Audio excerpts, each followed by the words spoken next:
Hello, welcome to the McQuesten Urban Farm. I'm here in our certified kitchen with my mom, Lori. Hi everybody. So we're getting the spooky Borscht Soup ready for inside of the pumpkin for to be served at the market. So we just wanted to go over what's in this pot with you. Yes, so quickly, borscht is a very diverse dish. It can be made with many, many different things. You can use, traditionally, I don't even want to give a definition of what borscht is because it is so cross-cultural and everyone will add something different to it, whether it be carrots or cabbage or onion or even beef stock. But the borscht that we make at the farm is really just the derivative of beet because we wanted to use a lot of our beet. And then for our harvest and Halloween party, which is canceled this year, we would put this into a white pumpkin, which we're gonna do on Saturday. Woo! And then we have this beautiful, bloody looking soup. And we do call it spooky soup. We're able to get a lot of the kids to try it. It's a nice tempting thing for them to eat spooky soup. But quickly, we just want you to know that we've had our volunteers here for the last 2 hours. They just left and we've pretty much assembled this, so you're missing a lot of the steps. But Lori, tell us what's in this pot here. So what we started with was at the bottom of this pot was filled with Kelly, you can use canola oil, right? Because of high heat. Yeah, just a high heat oil. We use grapeseed oil in this. So we just covered the pot. You didn't make it a lot, just covered the pot and ran a whole bunch of onion, just diced it up, not too big, not too small, and sauteed that, really sweat that onion down. And when the onion was sweat down, We added garlic. we added the garlic, and then we added some 3 bay leaves and Some salt. some salt, a little bit of pepper, and then some water. And then while that was being done, how many potatoes roughly went into this? Well, okay, so Diced potatoes. again, this is often not even a recipe. It's more like we're doing such a big batch here, so I'll try to give you a recipe. But today we're using about 1/3 of potato to 2/3 beets. So we had 15 large potatoes in here. But look, if you stand back and see that pot to the size of my mom, it's a big ratio. At home, you might just want to use 1 large onion, 3 to 4 large potatoes, and a pound or 2 of beets. Yeah, so we have the onion that's sauteed, the garlic that's sauteed. We added spices. Sorry about that. I hope we're still live. I got a phone call. So the potato is simmering. We added some water, and here is where you could add different stocks. If you didn't have any vegetable stock at home, you could add some bouillon cubes, or you could add chicken stock or beef stock, like a lot of borscht recipes do add, but we are just using vegetables. And if you had any vegetable stock, some people freeze a lot of their different vegetable liquids and put it in the freezer. If you had any of those, couple containers, you could put those into this, and that would be perfect. Yes. So unfortunately, we can see there's a lot of condensation happening. For texture purposes, you could leave potatoes chunky or you could immerse them. So we do have a little hand immersion blender. We're trying not to create a lot of extra noise because we are Facebook Living, but we need our vent on. And my mom's going to take a second just to immerse this down, or unless you want to switch jobs, Mom. I'm going to even turn it off, the heat. So we're just going to get those potatoes immersed so they're more like a mashed potato. You could even stop this process and use a food mill or a hand masher, or not do it at all, skip it. But I'm just gonna move over to one other step that we already did. We'll show you some pictures. And I am talking through my mask, but in this big bowl, we have beets. We have a lot of beets. The beets were parboiled in hot water in a separate pot. And we let them in a rolling boil. We let them go for about 8 to 10 minutes so that they're forkable and soft. Obviously, we cleaned and scrubbed the beets really well first. Here's the compost of the beets. Once you have them out of the water, you can run them under cold water, and then it's so easy to take the skins off. And there's that long taproot of the beet. So we chopped off the top, we chopped off the bit of the taproot, and then the skin just comes off effortlessly. We have a food processor, so we were able to bring it through the food processor. You want to be careful if you're doing any grating of the beet, then just be careful because they're slippery and you really don't want to have your hands slipping as you're grating the beet. Or if you have a food processor, you can do it that way, or you can just simply chop the beet. Some other ingredients that we're using today that often go into borscht, because the element of borscht is adding a little bit of a sour note. So the sour note that is most typically used is vinegar. And it's a strange thing, but I really love apple cider vinegar for this recipe.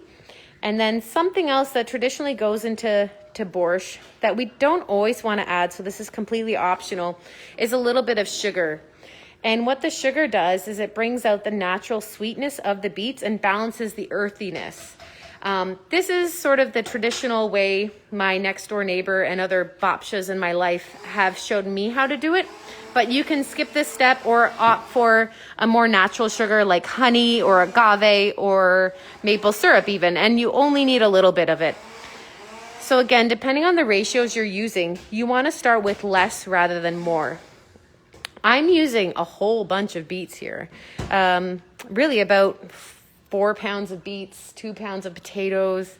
So I'm going to add a whole cup of vinegar, but at home, if you're just making one pot and one serving of this, I would start with a tablespoon of vinegar, because just like salt and other seasonings, you can't take them out once you put them in. So start with little and then add more if you need it. Now, I left this a little bit chunky because Kelly makes a great pot of borscht soup, and every time I've had it, there's always been little chunks of potatoes here and there. Yeah. So I'm just gonna let me know if that consistency is good. It's really up to the individual. Yes, and we chop the potatoes pretty small to begin with. So, Mom, even if we switch and you take this camera, because we don't want to be here too long. We've already made the soup.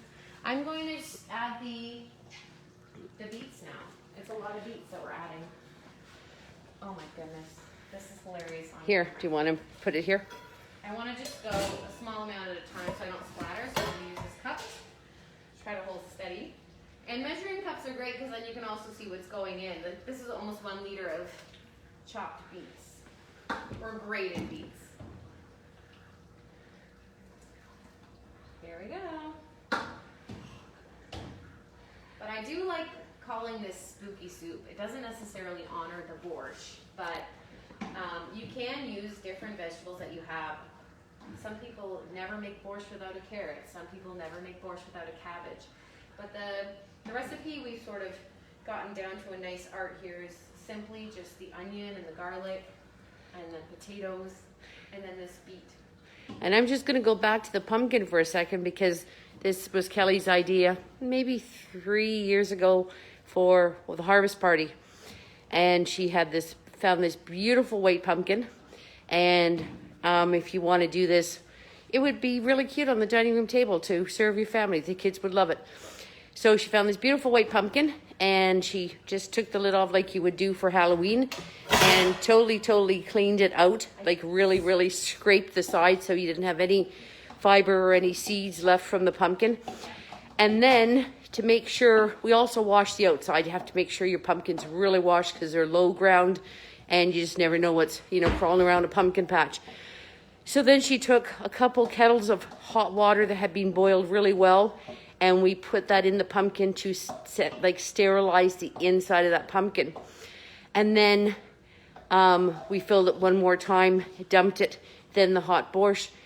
And what happened is when we were serving this outside, it was one of the food groups during the harvest picnic that stayed the warmest, the longest, because this pumpkin acted as this wonderful insulator. So even if you...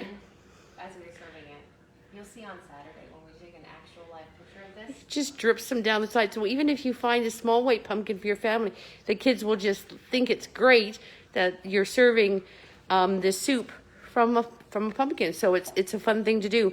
And it's amazing how warm this stayed in this pumpkin. So you'll see it, like Kelly said, on Saturday. And a lot of people just love borscht because they know it and it's familiar. But for kids who are often introduced to new foods, the spooky soup part is a fun challenge for them. And then they might have this preconceived notion already about vegetables, or that something might not taste good, but then they're surprised by the yumminess of the sauteed potato and the onion and the garlic that have mellowed, you know, almost like a French fry, and then the sweetness of the beet. So you can see it's really thick right now, and this is where we just sort of finish it off, and then we're gonna let the flavors mellow. So I'm gonna add probably about 4, maybe even 8 liters of water because it's quite thick right now. And then I'm gonna go in and add a whole cup of vinegar, but only because I know this is a huge pot. So I would start at home with like a tablespoon of vinegar. And if you wanted to balance out the earthiness and the sweetness of the beets, then you can add a little bit of natural sweetener. And then just let it get up to a boil and then bring it down to a simmer so all the flavors can mellow. And then we have this in frozen form that you can take it away on Saturday if you come to the market. So once again, if you want some spooky soup, and if you want to buy yourself a white pumpkin, you can do this at home too. And we have it available at the farmer's market. Please send us a message or come get it while quantities last this Saturday at our market from 9 a.m. to 12. I know the Halloween, it could be a busy event. You could have other plans, but we'd love to see you. And you can also just come and pick up some farm onions, some farm beets, some farm potatoes. We've been disappointing a lot of our customers because we are sold out of garlic this year. Sorry, but thanks for buying our fresh organic garlic.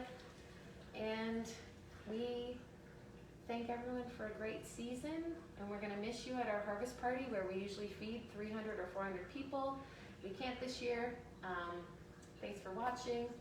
Any final thoughts there, Lori? Just it's nice to be here tonight with everybody. Stay tuned. Hopefully in the next week or so, I'm going to be doing another video of harvest soup. Again, this is the time of year we'd be doing a lot of stuff with the harvest party. And like Kelly said, the soup freezes wonderfully. And you know, I'm a big, freeze stuff person.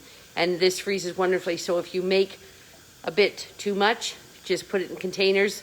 And if you get here in time to get a container, soup is a great thing to feed kids on Halloween night because it's always like, can we go out yet? Can we go out yet? So if you have just a quick bowl of soup for them, and that's what I used to do with my kids. I did have a homemade quick soup and some bread, and they would be like on their way. So everybody have a safe. That's it. How to serve this? The best way to serve it is with like a little bit of a crusty bread on the side with a dollop of sour cream or yogurt and some fresh dill, which you can get at the market on Saturday. And everybody have a really safe, enjoyable Halloween. Anyway, thanks for viewing, and look out for all our awesome photos of all the volunteers' contributions to this soup. thanks everybody. Bye. Bye.